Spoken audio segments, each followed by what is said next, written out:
Estamos en los 500 años de la conmemoración de la Reforma Luterana, conmemoración, no festejo, no celebración, porque no se puede festejar algo que produjo tantas divisiones y tantas muertes físicas, pero sobre todo espirituales. Aunque quisiéramos salvar las intenciones de los reformadores, diciendo que intentaban justamente eso, reformar la Iglesia, no cabe lugar a duda de que los frutos se mostraron devastadores. No podemos festejar lo que San Ignacio llamaría un engaño bajo apariencia de bien. El diablo sabe entrar en las almas, proponiendo ideas buenas e incluso hasta santas, para luego lentamente salir con la suya y cumplir su perversa intención, como dice San Ignacio. La historia de la Iglesia está llena de falsos reformadores que, por un celo indiscreto, olvidaron que la verdadera reforma empieza desde adentro. Y si la Iglesia necesita una reforma, esa reforma empieza por mí, como decía San Carlos Borromeo. Ahora bien, ¿qué podemos hacer nosotros después de 500 años de tanta división? ¿Qué podemos hacer nosotros después de 5 siglos de protestantismo para ayudar a recuperar la unidad de los cristianos? Yo indicaría especialmente tres medios: la oración, la caridad y la formación. La oración es el medio que el mismo Cristo nos enseñó, dándonos el ejemplo en la Última Cena al rezar por la unidad de los suyos. Santa Teresa de Jesús cuenta que lo que la impulsó a fundar y hacer la reforma del Carmelo fueron los estragos que los luteranos estaban haciendo en Alemania y los calvinistas en Francia. Ciertamente que no podemos pensar en trabajar a favor de la unidad de los cristianos si no comprometemos nuestras oraciones fervorosamente por esta intención. En segundo lugar, es preciso tener una caridad sobrenatural, que es el vínculo de la perfección, como dice San Pablo. Solamente a partir de una auténtica caridad puede nacer el deseo de la conversión de los protestantes, que no se desvirtúe en un celo indiscreto, en imprudencias o justamente en faltas de caridad. San Pedro Canicio, que fue uno de los grandes representantes de la Contrarreforma, va a recomendar siempre que es necesario tener una caridad exquisita para con los protestantes. Fuera de los límites de la caridad, no existe ninguna virtud que pueda llamarse cristiana. En tercer lugar, es preciso formarse, es decir, buscar un conocimiento lo más profundo posible de la naturaleza, de este fenómeno, de sus causas, de los personajes y de los acontecimientos más importantes para hacerse una idea acabada de todo este proceso. Con esta intención es que ofrecemos esta serie de videos.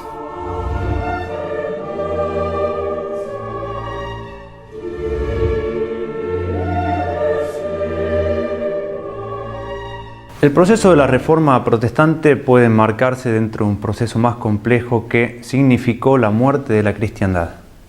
En esta figura de la muerte existe una herida mortal, luego existe un punto en el cual la cristiandad entra en agonía y que inicia un empeoramiento progresivo hasta la muerte definitiva. En este sentido, la fecha de 1517 puede ser indicada como la fecha en la cual inicia este proceso, la fecha en la cual la cristiandad recibe ese primer golpe. Podríamos señalar además el año de 1572 como un año alrededor del cual se dan una serie de hechos históricos que dejan ver que ya no hay vuelta atrás en este proceso de disolución y por lo tanto puede ser indicado como el año de la agonía de la cristiandad, el año en el cual la cristiandad entra en agonía. Y finalmente la muerte de la cristiandad se ve concretizada en las diversas paces que se van firmando en Europa y que tienen como símbolo la paz de Westfalia, firmada en 1648 y que significó la conclusión del conflicto bélico llamado la Guerra de los 30 años. Tendremos la oportunidad de presentar los distintos aspectos y elementos de este complejo fenómeno, limitándonos acá a enmarcarlo dentro de una visión teológica de la historia, en la cual el protestantismo aparece como la primera etapa de una revolución que es anticristiana.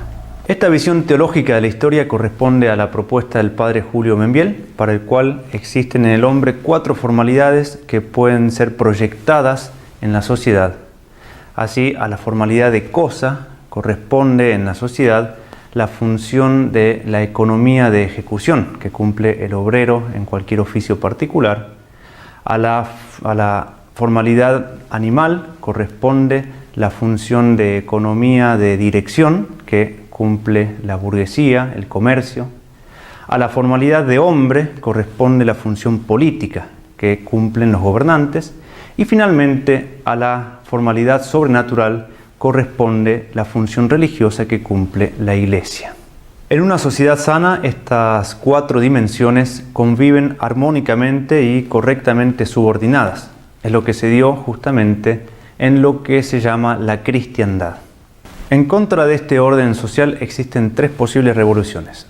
Que lo político se rebele contra lo religioso, y es lo que podemos ver identificado en la Revolución Protestante, o que lo económico se rebele contra lo político, podríamos verlo concretizado en la Revolución Francesa, y finalmente que la clase trabajadora se rebele contra la burguesía, que se puede ver llevada a la realidad por medio de la Revolución Bolchevique.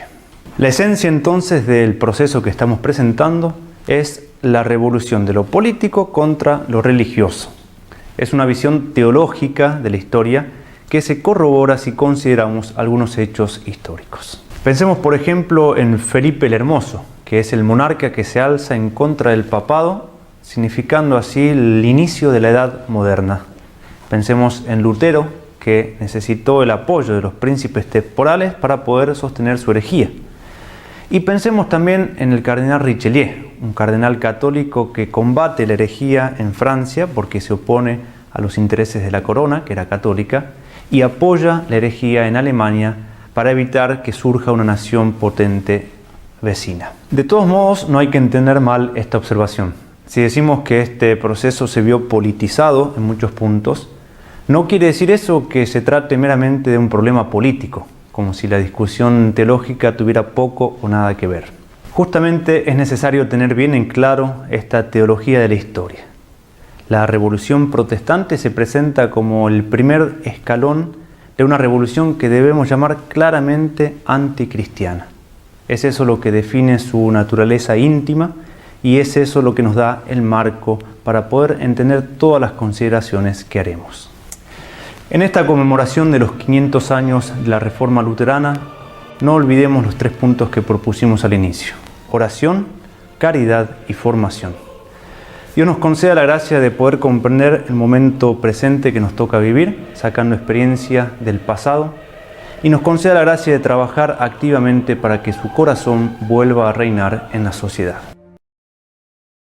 Aunque parezca una cuestión meramente terminológica, las palabras que se utilizan para referirse al fenómeno protestante tocan puntos muy sensibles. Es cierto que no hay que irse en discusiones sobre términos y vocablos, en ese sentido es más importante la realidad misma que analizamos, pero las expresiones que utilizamos suponen un juicio de nuestra parte y encierran un mensaje que intentamos transmitir. En este sentido, no es lo mismo hablar de la Reforma Protestante que, por ejemplo, de la Revolución Protestante. No es lo mismo en cuanto a la comprensión que se tiene del fenómeno entero y no es lo mismo en cuanto a la interpretación que se ofrece del mismo. Es por eso que es importante hacer una breve mención a las palabras que se usan para referirse a este periodo tan problemático de la historia. Es por eso que hay algunos términos claves como reforma, contrarreforma, protesta o deformación, revolución, etc.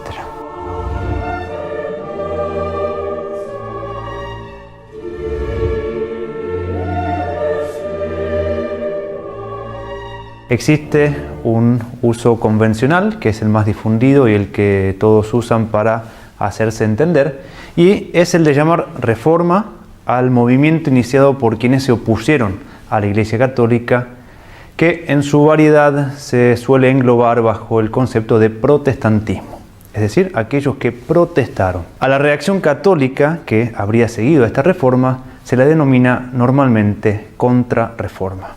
En realidad no existe mayor inconveniente en asumir esta terminología con este fin pedagógico de hacerse entender, y así lo hacen incluso historiadores católicos muy serios. La discusión, como dijimos, no se tiene que ir en cuestiones terminológicas, pero es preciso, especialmente en nuestros tiempos, hacer algunas aclaraciones para evidenciar que detrás de estos términos se esconden a veces eufemismos, imprecisiones y también exageraciones. Digamos en primer lugar algo sobre el término reforma. Reformar algo es devolverle su forma original o incluso mejorar su forma. Esto se puede concretizar volviendo a los orígenes, a la forma original, quitando todas las deformaciones que puedan haberse introducido desde sus inicios, o también desarrollando una forma haciendo que alcance su perfección propia. Esta fue supuestamente la intención de los reformadores respecto de la Iglesia: reformarla, purificarla, devolverle su belleza original. Sin embargo, no fue esto lo que sucedió, como se ve en primer lugar por los frutos que se siguieron.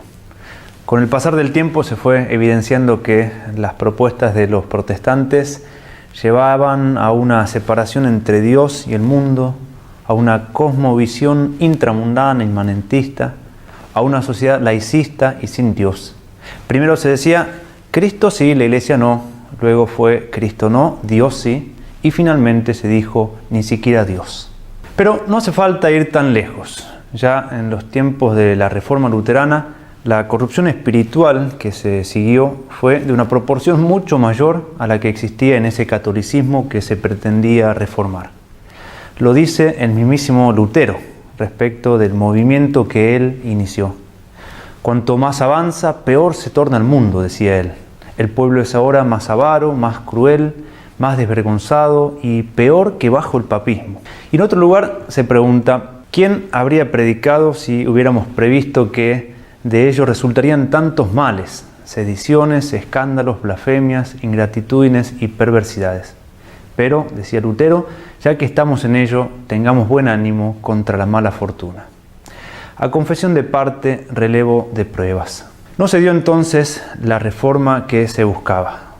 Se dio una deformación de la fe católica que se presentó solapadamente, bajo apariencia de bien, que es el ABC de la estrategia del diablo para engañar y pervertir a los hombres buenos. Bajo la apariencia de un amor a la Biblia, se tiró por la borda el magisterio y la tradición que las mismas escrituras suponen y atestiguan.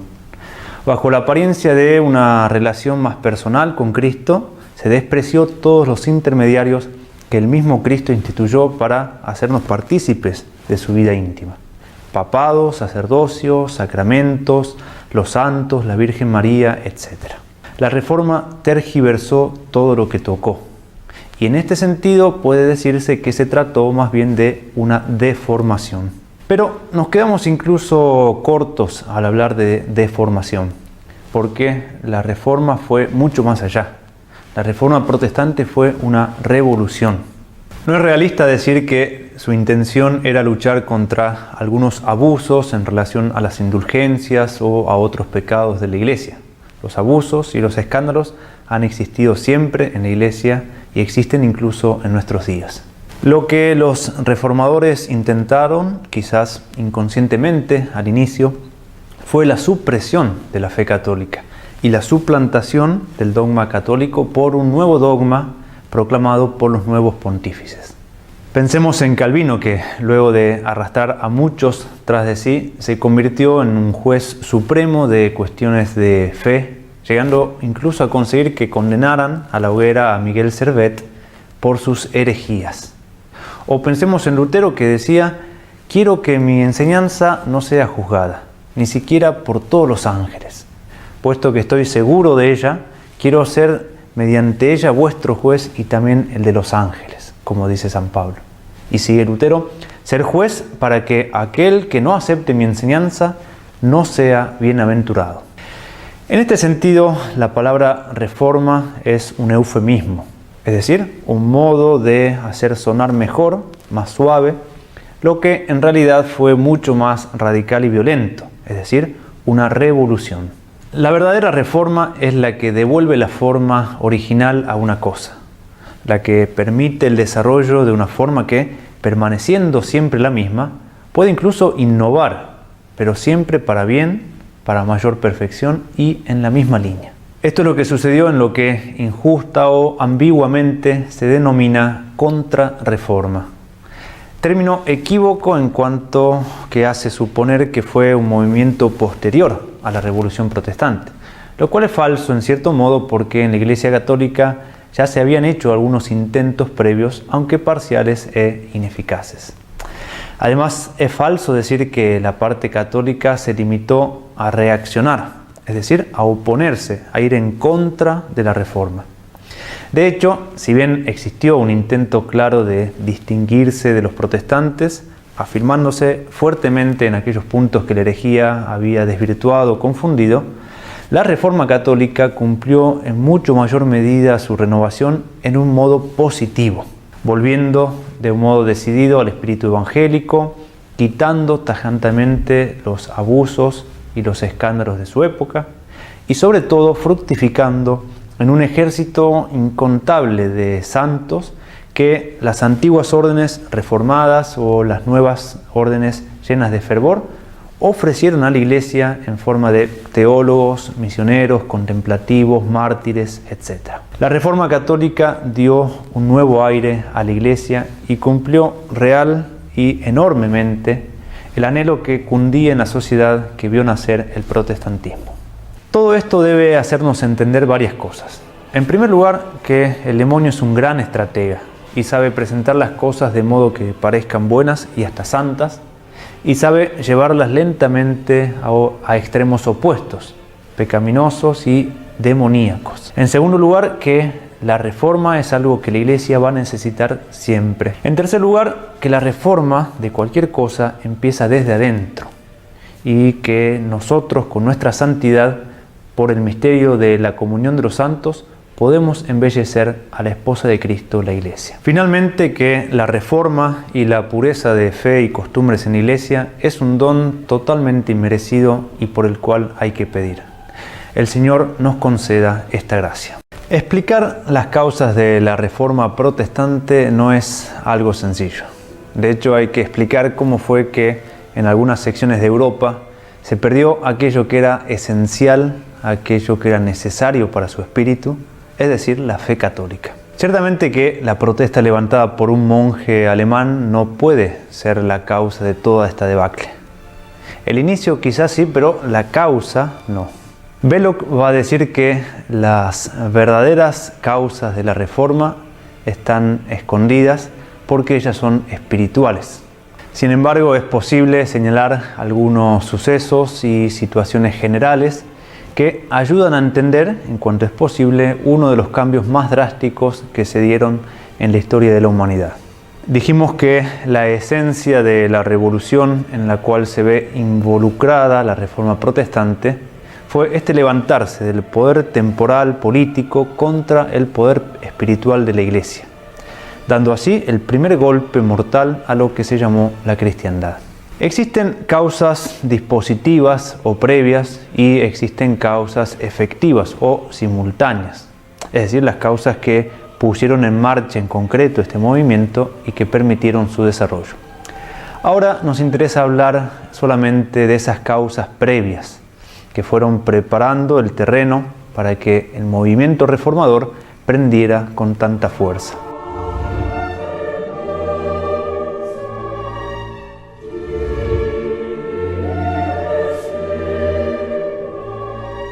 Para tener alguna comprensión del cambio que se venía gestando en esa sociedad, podemos irnos quizás 2 siglos atrás de la protesta luterana y señalar algunos hechos significativos que parecen haber ido preparando este quiebre. En primer lugar, podemos mencionar la bofetada o el ultraje de Anagni, que quedó como un símbolo del desafío de una autoridad secular al papado, en concreto de Felipe el Hermoso al Papa Bonifacio VIII, y que marca el inicio del absolutismo monárquico que caracteriza los inicios de la Edad Moderna. En segundo lugar, podemos mencionar el exilio de Aviñón en el que el papado, por dificultades más bien de orden político, deja su sede natural de Roma por casi 70 años y que es considerado como el preludio del cisma de Occidente, por el cual la cristiandad se ve dividida durante 40 años en 2 y hasta en 3 obediencias. Esto significó que los hombres se iban acostumbrando a ver el poder temporal alzándose contra el poder espiritual de la Iglesia y a ver la cristiandad dividida. Otro hecho destacable es la peste negra, en la que muere al menos 1/3 de la población europea y, entre otras cosas, para evitar nuevos contagios, se produce una especie de aislamiento de los diversos grupos que produce que se vaya perdiendo el espíritu cosmopolita que caracterizaba a la cristiandad y se van reforzando los nacionalismos que, con el tiempo, irán en desmedro del sentimiento de unidad de la cristiandad. Más próximos a la fecha de la protesta luterana, podemos indicar algunas situaciones generales que creaban una indignación del pueblo y que reclamaban ciertamente una reforma. Pensemos que estamos en la época del Renacimiento, en la que se dio una especie de revolución mental marcada por un deseo de redescubrir el mundo clásico pagano, inflamado a su vez por los muchos descubrimientos y progresos que se dieron en todos los campos del saber. Esto fue transformando la sociedad de teocéntrica en antropocéntrica. Por otro lado, existía una situación general de malestar a causa de la corrupción y de la mundanidad que se vivía en todos los niveles de la sociedad. El papado ciertamente que falló en su misión de moderar con su autoridad y reformar con su ejemplo. Juntamente con el debilitamiento de la autoridad papal, la religión sufrió un proceso que Belloc va a llamar de cristalización, es decir, un endurecimiento de lo que había sido elástico, una exageración de la rutina y de las reglas precisas. No fue una fosilización, como dicen los enemigos de la fe católica, que es un término exagerado y falso porque la vida de la Iglesia continuó vigorosa y sagrada. Pero su vida oficial se endureció fuera de toda medida con los consiguientes abusos. No fue tampoco un envejecimiento. La Edad Media envejeció, pero la Iglesia no. Pero se produjo un retraso fatal en el comienzo de la Reforma. La continuada supervivencia de abusos atribuibles a la rutina no corregida o a intereses creados se mantuvo tanto tiempo luego del primer estallido de la protesta que la indignación que originaron tuvo tiempo de segregar de la fe a una generación entera. A su vez existía entre los laicos un mal paralelo y mucho más grave, que era la confianza en los aspectos externos de la religión a expensas de la vida espiritual. Esto es muy enfatizado por los apologetas de la protesta y es completamente falso cuando exageran, porque en definitiva la revuelta estaba inflamada principalmente por el odio a la religión oficial. Pero ciertamente esta llamada a una religión más personal fue una de las principales causas. Se daban por descontadas la unidad y la autoridad, pero se iban perdiendo sus fundamentos morales. La demanda de una limpieza en la Iglesia se hacía cada vez más urgente en la cabeza y en los miembros, y reinaba un amargo y creciente descontento. Por otro lado, es cierto que la situación del papado fue una de las causas más importantes de esta explosión. Pero no es exacto decir que el papado estaba en una situación colmada exclusivamente de escándalos y corrupciones. De los 9 papas del Renacimiento, solo uno era personalmente intratable, solo 4 de los 9 habían llevado una vida escandalosa y otros 4 habían sufrido por los escándalos ajenos a causa de la íntima relación que tenían. Pero la mayoría eran piadosos, casi todos eran cultos y todos sin excepción promovieron activamente lo que podía acrecentar la civilización en Europa. El escándalo para los de la época, más que el lujo, la opulencia o el nepotismo, era su incapacidad de ser universales. Los papas se comportaban más como príncipes temporales de un principado italiano que como pastores de la Iglesia universal. Esto no fue, sin embargo, lo más importante. Existieron otros factores que los papas no podían controlar y que fueron mucho más determinantes. En primer lugar, la corrupción moral del clero, que se había hecho ya una rutina. En el bajo clero, la ignorancia, la doble vida, el descuido de sus deberes. En el alto clero, es decir, en los cardenales, obispos, abades, se daba una acumulación de beneficios. Pensemos que había obispos que recibían las rentas de diversas diócesis sin conocerlas siquiera. Y sobre todo la mundanidad excesiva en el sentido teológico, es decir, la prioridad que se daba a lo temporal sobre lo espiritual. Otro factor decisivo fueron los laicos de fortuna, es decir, la aristocracia que estaba como inflamada por una avaricia sin límite. En realidad, toda la historia de Europa en esta época de descubrimientos, expansión y gloria se reduce a una historia de avaricia. No hubo nada que dejaran de hacer para una adquisición rápida y violenta de riquezas. En esa misma línea, los poderes civiles, que en ese momento eran mucho más poderosos, fueron determinantes. Pensemos que tenían a su alcance las riquezas que la Iglesia había conseguido con impuestos totalmente impopulares y aborrecidos. Por eso se presentaba una tentación irresistible, es decir, enriquecerse con los bienes de la Iglesia. Vamos a ver que este factor va a ser decisivo para la supervivencia del protestantismo, porque los que se habían enriquecido con los saqueos que siguieron a estos movimientos reformadores no querían saber nada con un regreso a la fe tradicional que les hubiera significado la pérdida de la riqueza apenas conseguida. De todos modos, el factor decisivo fue el odio a la fe. Fue numéricamente el menor, pero fue el más intenso y el que actuaba como una levadura. Se hallaba potencialmente en una gran parte de la sociedad y podía propagarse como un incendio. Entre todas las causas que hemos mencionado, esta fue la que actuó con mayor fuerza y la que impulsó a las demás. Como dice Belloc, esta era la situación: una abrumadora acumulación de presiones sobre un dique y una inminente amenaza de catástrofe. Sin embargo, nadie lo advirtió. La primera brecha en el cemento se produjo en una ciudad de poca importancia por acción de un hombre escasamente conocido que actuó sin la intención de producir el efecto que causó. Al principio se notó a lo sumo un hilo de agua que en rápidos y sucesivos saltos se convirtió en un río, un torrente y una inundación. No hay que ser, sin embargo, ingenuos ni superficiales al analizar este fenómeno. No sirve de nada señalar solamente los excesos y los engaños de los reformadores, sin hacer referencia a la situación general de corrupción que atravesaba la Iglesia. No sirve tampoco exaltar la figura de los reformadores, callando las atrocidades que hicieron y tapándose los ojos ante las consecuencias de sus doctrinas.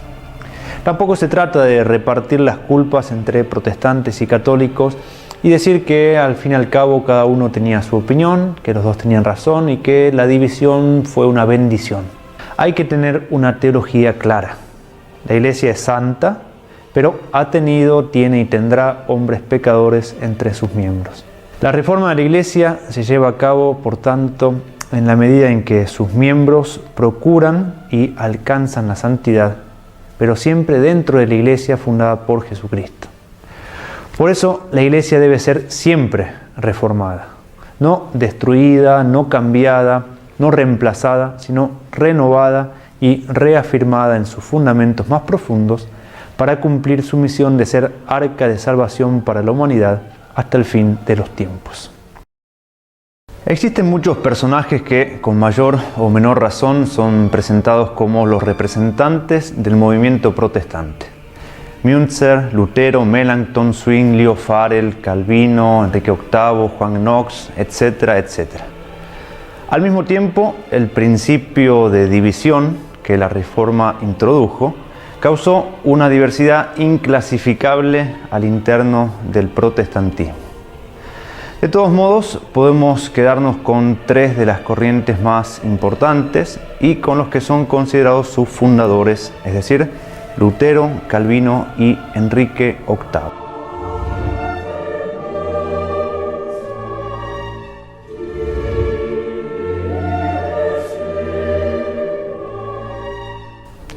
Los troncos más fuertes del protestantismo son, de hecho, el luteranismo, el calvinismo y el anglicanismo.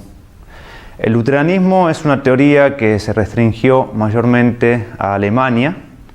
El calvinismo fue una teoría francesa, pero fue la que más se extendió. Y el anglicanismo se encarnó como una iglesia nacional en Inglaterra, regida por sus monarcas.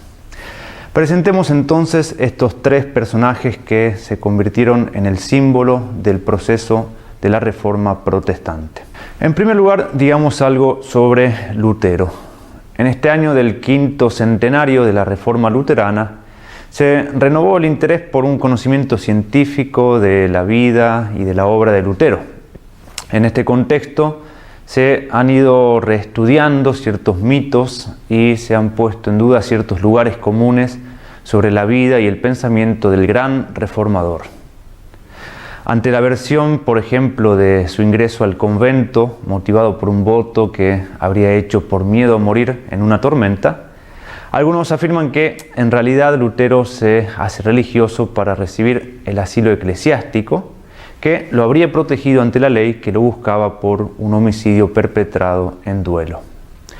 Otros estudios postulan, por ejemplo, que Lutero no habría muerto pacíficamente en su lecho, sino que se habría quitado la vida a sí mismo. Pero dejando de lado estos puntos más controvertidos y discutidos, es posible ofrecer algunos aspectos esenciales de su personalidad y de su enseñanza, sobre los cuales el mismo Lutero da testimonio en sus obras. Lutero no fue un intelectual en el sentido de hombre especulativo. Su inteligencia fue eminentemente práctica, pero al mismo tiempo guiada por aquello que lo dominaba, es decir, su sensibilidad, sus emociones, sus pasiones. Lutero era un hombre sumamente turbulento e impulsivo. Más allá de los motivos de su ingreso a los agustinos, hay que reconocer que él se alistó inmediatamente en la fila de los reformadores, es decir, entre los religiosos que pretendían representar la estricta observancia.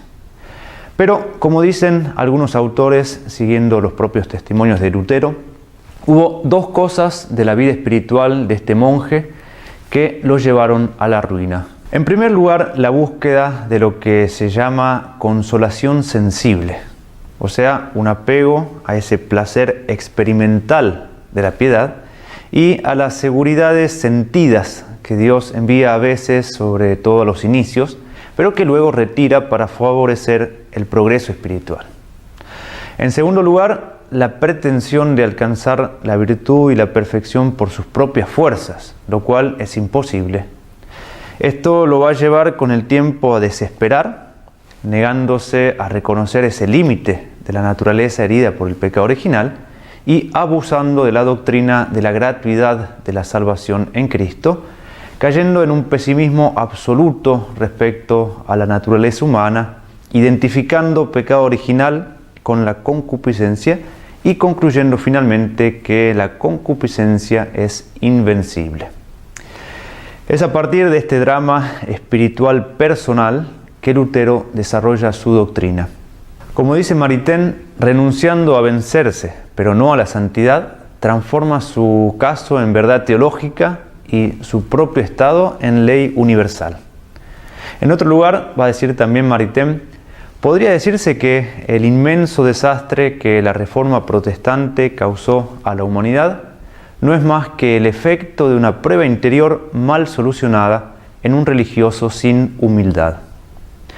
Confluyen entonces en la historia este drama interior de un monje fogoso con el estado de corrupción en cierto modo general que atravesaba la religión en Europa.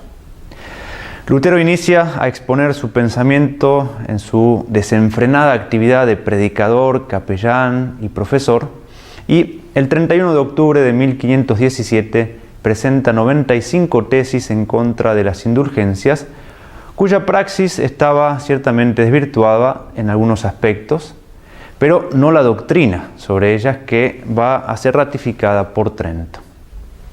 Creado el revuelo, es llamado a Roma, pero consigue que la cuestión se afronte en los límites del imperio.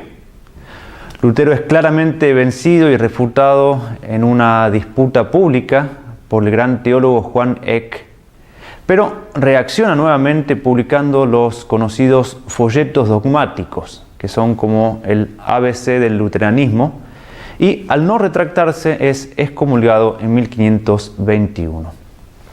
Por el edicto de Worms se proscribe a Lutero en todo el imperio, pero en su retirada se finge un rapto que le da unos 10 meses de actividad literaria intensísima, gracias a la cual ganará luego muchos adeptos.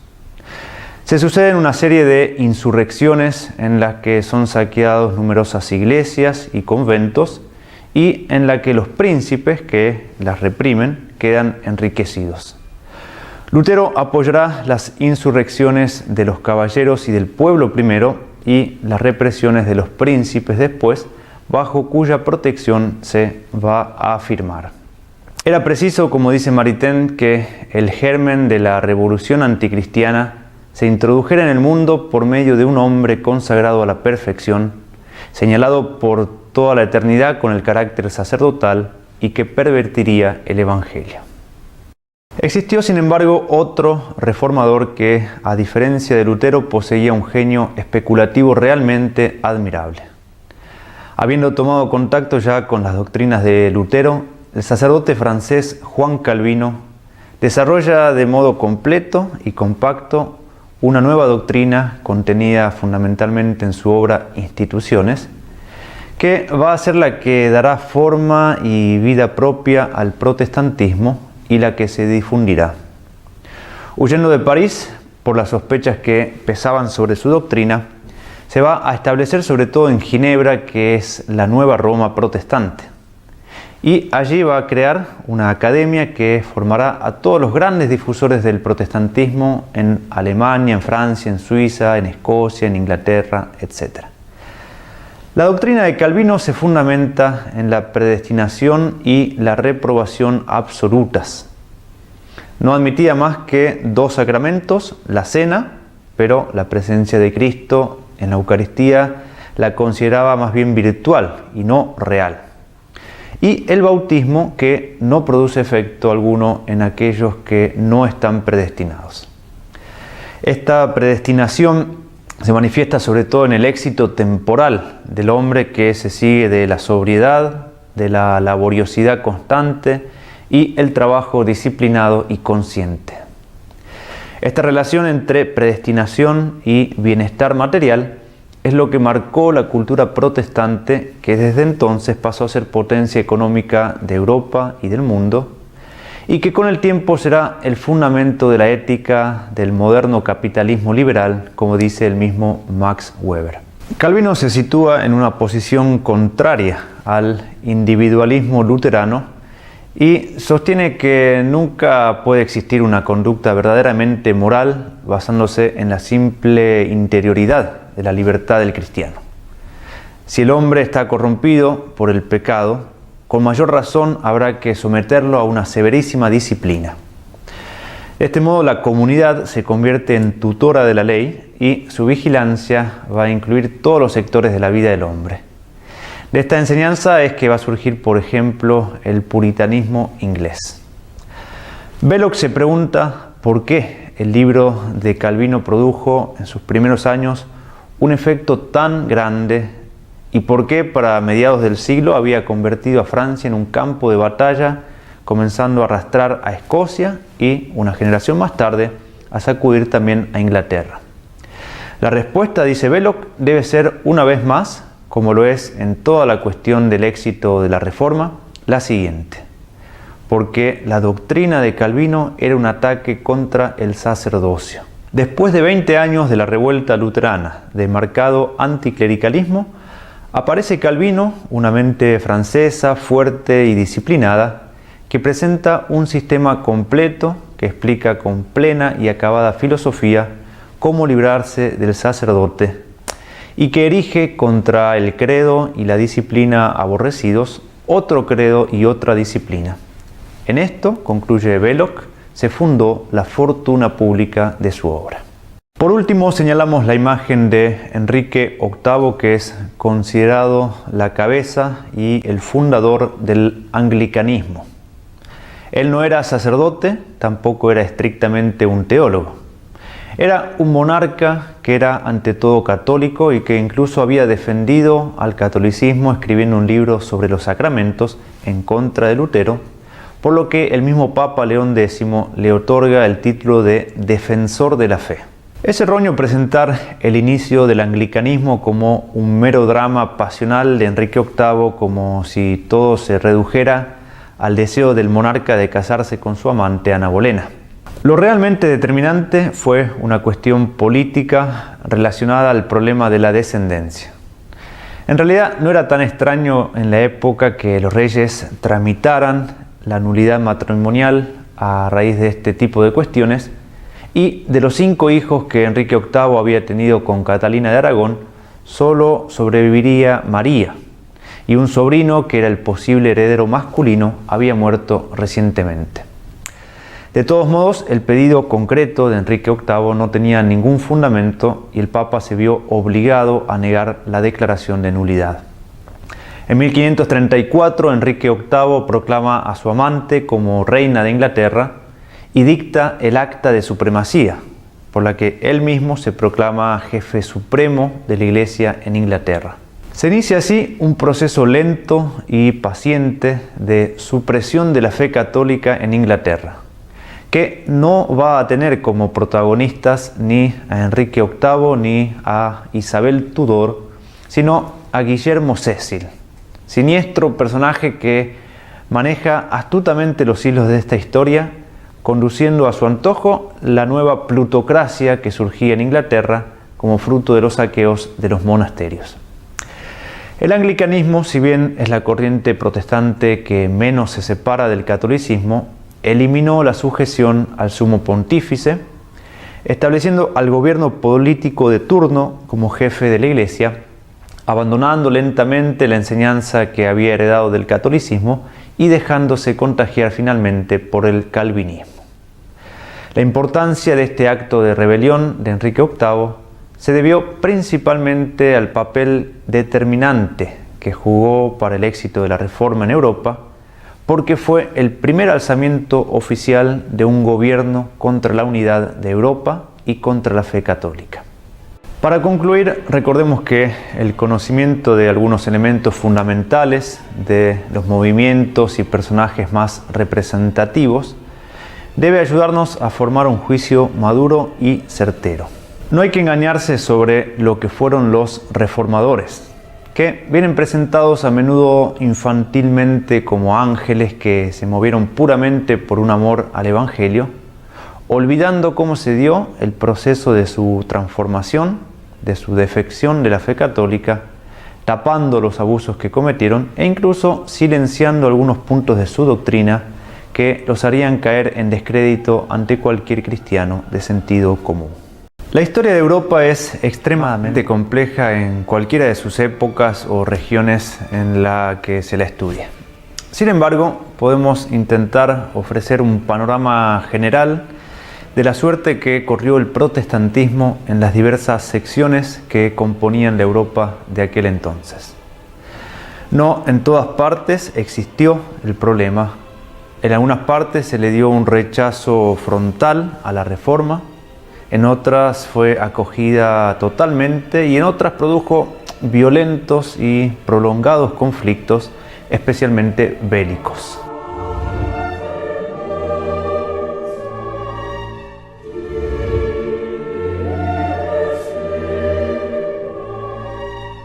En primer lugar, indicamos las iglesias cismáticas orientales, en las que la Reforma no tuvo ninguna chance. Los ortodoxos no querían saber nada con una doctrina que, además de ser novedosa y revolucionaria, venía de la Europa occidental. Las penínsulas hispánica e itálica se mantuvieron también impenetrables debido principalmente a la acción de la Inquisición.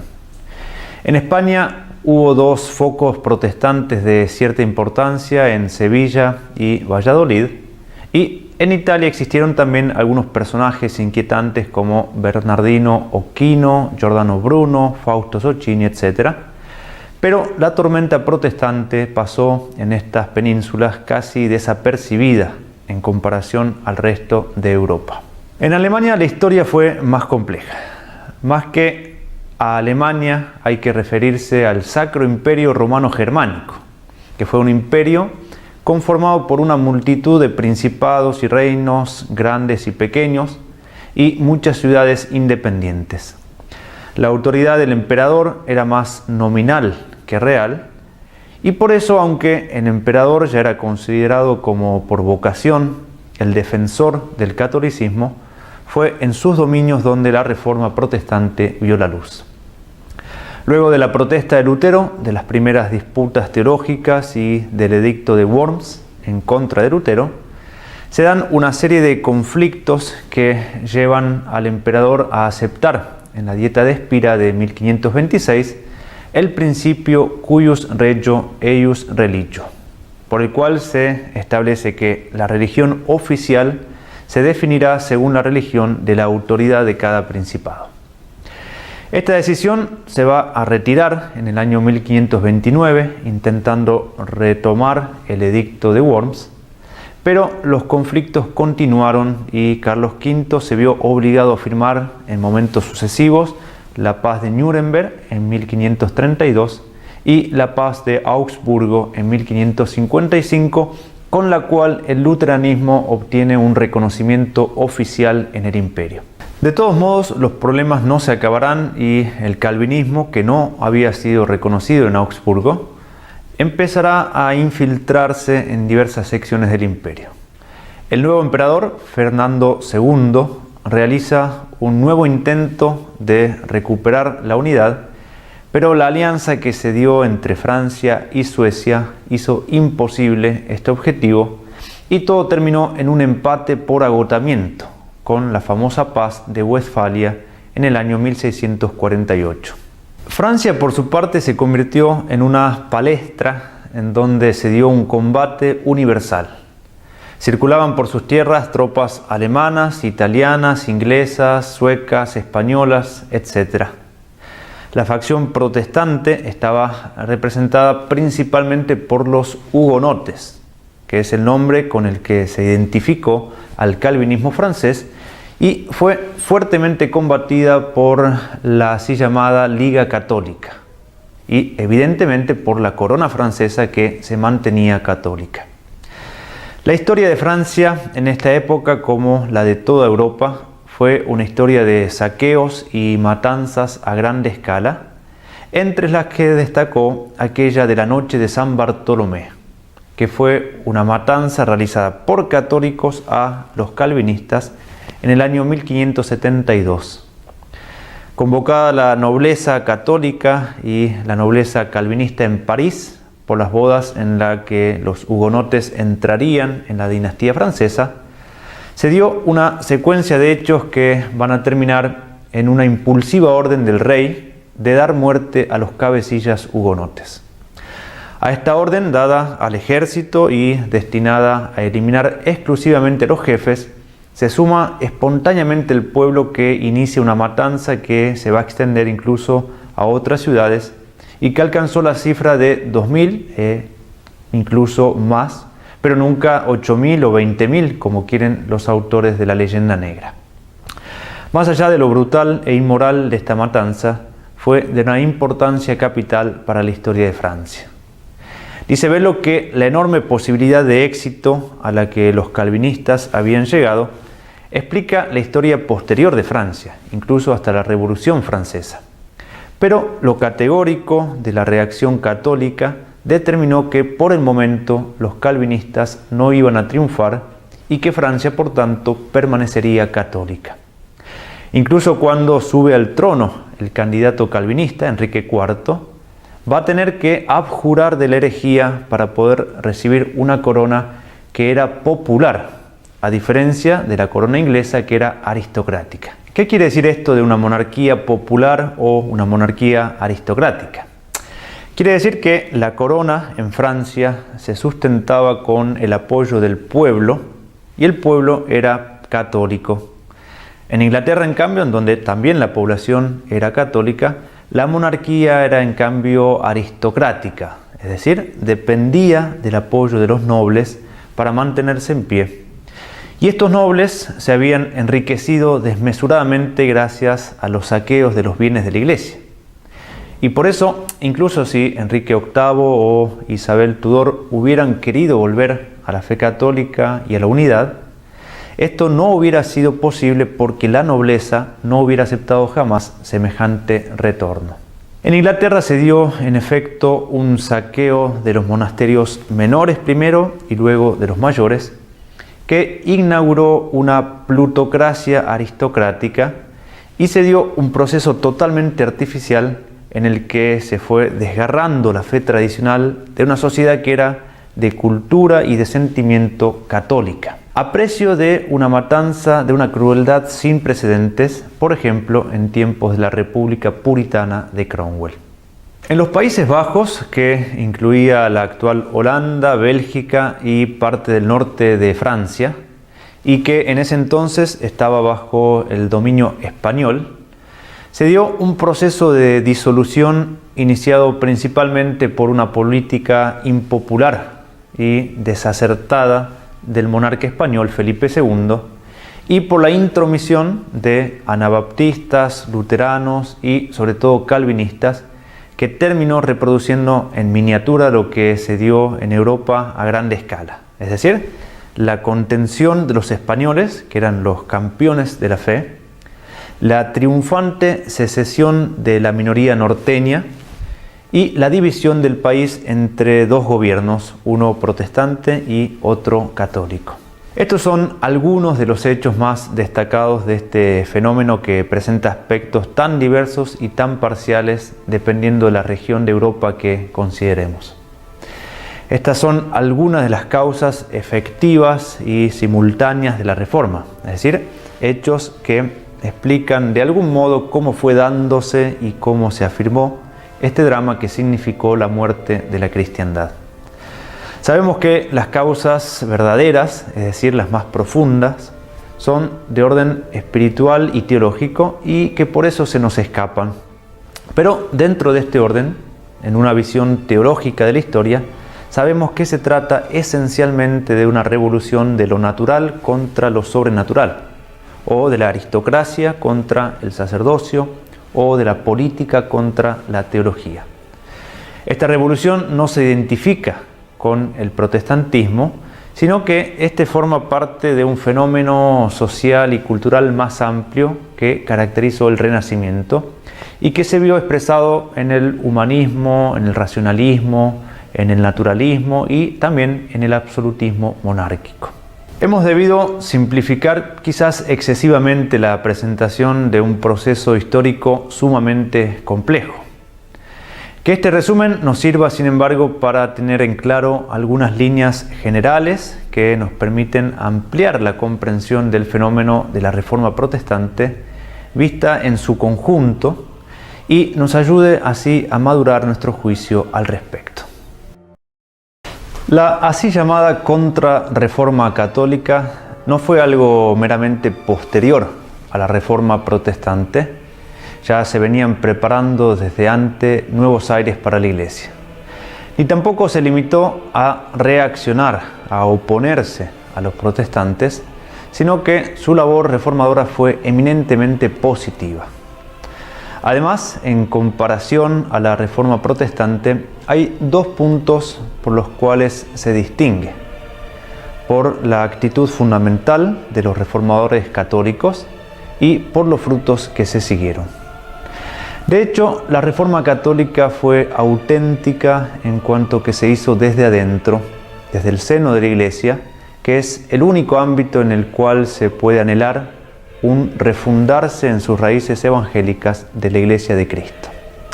Si la santidad de sus miembros fuera lo determinante de la veracidad de la Iglesia, no existe ninguna institución humana que pueda reclamar este honor. Pero la Iglesia Católica es la verdadera porque Cristo la instituyó como tal, aún sabiendo que entre sus miembros habrían pecadores y que debería ser continuamente renovada.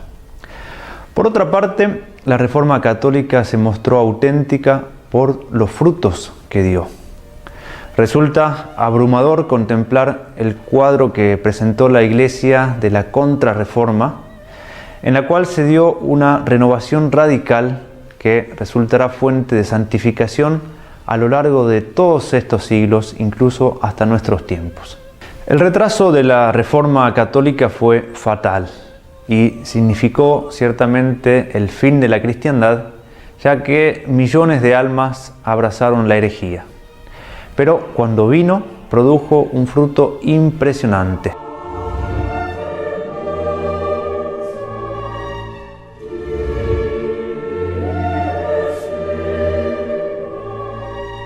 Como preludio de esta reforma se puede mencionar a los grandes santos del medioevo. Pensemos en Santo Domingo o San Francisco de Asís. Pero incluso en los tiempos del Renacimiento encontramos varios papas que intentaron la reforma y algunas naciones como España que concretizaron estos deseos en reformas profundas y efectivas. El órgano oficial que representó la Reforma Católica fue el Concilio de Trento.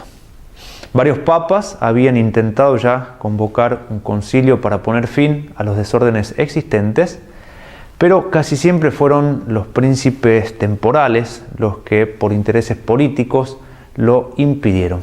Dice Belloc que Trento se tardó y que no logró impedir la secesión, pero Trento definió todo. Y eso fue un golpe mortal para los protestantes que hasta el momento habían utilizado la confusión y el sofisma para difundir su movimiento. En Trento fueron tratadas en profundidad todas las verdades que los protestantes habían querido destruir y se alcanzó una formulación clara y precisa de la fe. Pero Trento no se limitó a una cuestión doctrinal, sino que estableció también una serie de reglas disciplinares que cortaron de raíz los abusos existentes hasta el momento. Se obligó, por ejemplo, a los obispos a residir en sus diócesis para evitar la acumulación de beneficios.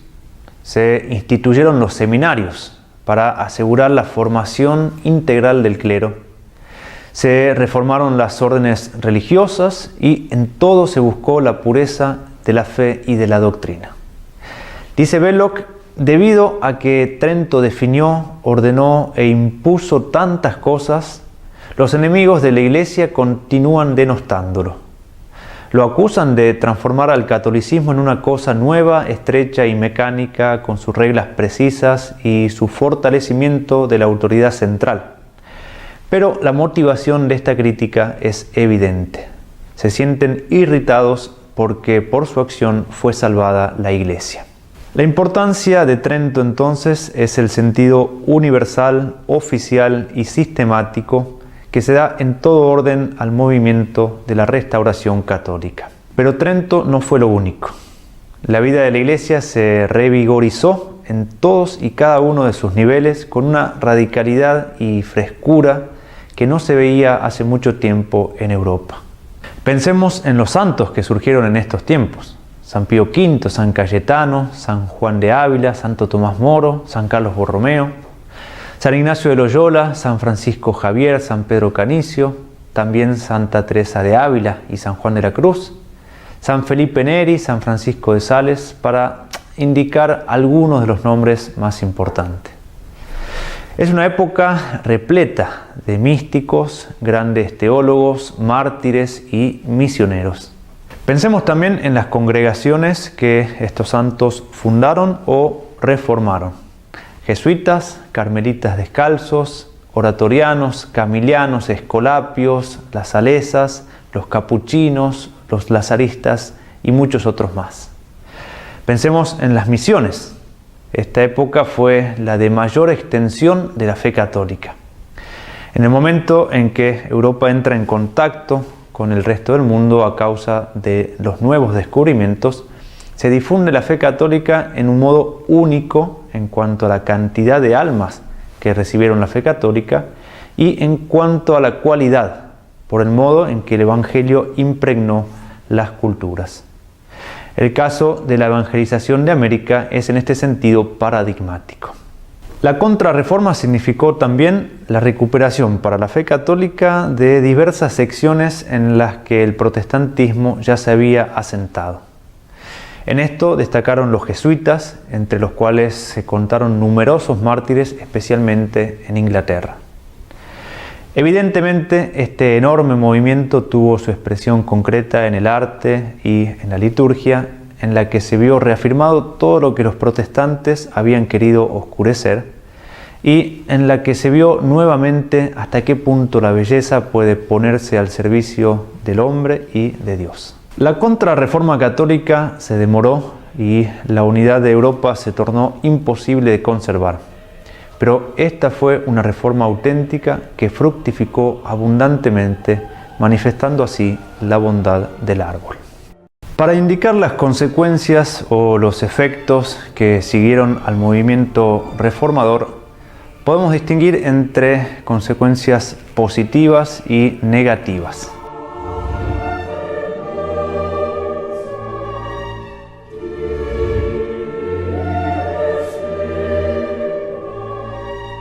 La primera pregunta que surge ¿es posible hablar de consecuencias positivas de la reforma? En cierto sentido, sí, porque así como el diablo sabe utilizar el bien o la apariencia de bien para llevarnos al mal, mucho más Dios, en su omnipotencia, es capaz de sacar bien a partir del mal, incluso de los males más profundos. Por eso podemos señalar dos consecuencias positivas de la reforma. En primer lugar, indicamos algunos frutos espirituales, por llamarlos de algún modo. Recordemos que la reforma no estaba inflamada exclusivamente de odio a la fe oficial, sino que tenía también ideales positivos, es decir, anhelos de reforma y de renovación. La reforma poseía esa cuota de bien y de verdad, sin la cual ningún engaño puede ser aceptado. Y ciertamente que la reforma dio fruto en este sentido. Un fruto parcial, un fruto imperfecto comparado a lo que produjo la reforma católica y además junto a otros efectos nefastos que, haciendo un balance general, opacan y casi que aniquilan estas cosas buenas que nosotros nos esforzamos por encontrar. En este sentido, es preciso reconocer que muchos abusos eclesiásticos de la época se terminaron con esta revolución y muchas cosas se corrigieron. A su vez, seguramente mucha gente encontró un camino más espiritual y puro del que habían encontrado en el mundo católico. Pasa también en nuestros tiempos, en los cuales mucha gente se aleja de la fe católica escandalizada por la infidelidad o la incoherencia, y muchos encuentran a Dios y a Cristo a través de movimientos protestantes. Dios se sabe servir incluso de estos caminos para acercar a las almas a su intimidad. En este campo, alguno podría sumar otro fruto, diciendo que la gente en ese tiempo finalmente pudo tener acceso a la Biblia.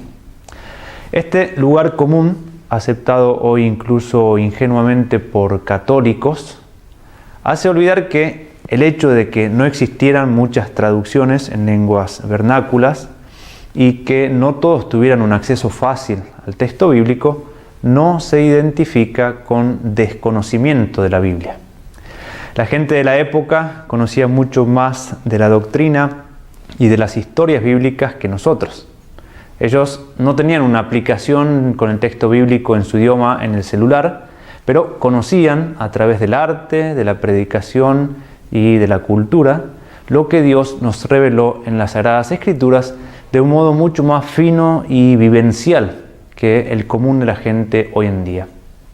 Es cierto que era una Biblia interpretada por la Iglesia, pero solo un ideólogo puede ver esto como un elemento negativo y olvidar que la Biblia debe ser interpretada. Los mismos protestantes, aunque lo nieguen, ofrecen una Biblia interpretada por quienes ellos pusieron en lugar de la autoridad de la Iglesia que eliminaron. Otro fruto positivo que podríamos indicar es la reacción que la Reforma provocó de parte de la Iglesia. Sabemos que la Contrarreforma católica no fue tan solo una reacción, pero seguramente la Iglesia no hubiera llevado a cabo su labor reformadora con tanto ímpetu y con tanta decisión si no lo hubiera precedido una revolución tan drástica y ruidosa. Esto no quiere decir que canonicemos lo hecho por los reformadores, porque no se puede hacer el mal para que venga un bien. No es lícito hacer un mínimo pecado en vistas de conseguir un bien. Este principio básico de la moral católica, de que el fin no justifica los medios, es olvidado por los reformadores de todos los tiempos que no tienen escrúpulos en cometer pecados gravísimos, como la mentira, la imprudencia, la calumnia, la difamación, la obstinación, en aras de corregir el mal que ellos dicen ver en los otros. Por eso no es que alabemos la Reforma diciendo que hacía falta, es decir, que era necesario y hasta moralmente obligatorio hacer algo así para que la Iglesia reaccionase. Si Dios puede sacar bien del mal, eso se debe a su omnipotencia, pero el mal sigue siendo mal más allá de los fines que lo hayan motivado.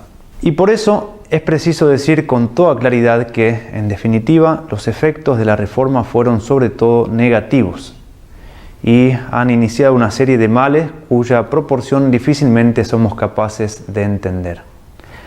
En primer lugar, señalamos la herejía y el cisma, que son los principales males de la Reforma, porque son pecados de una gravedad enorme. Son pecados en los que se deforma o se lesionan bienes espirituales.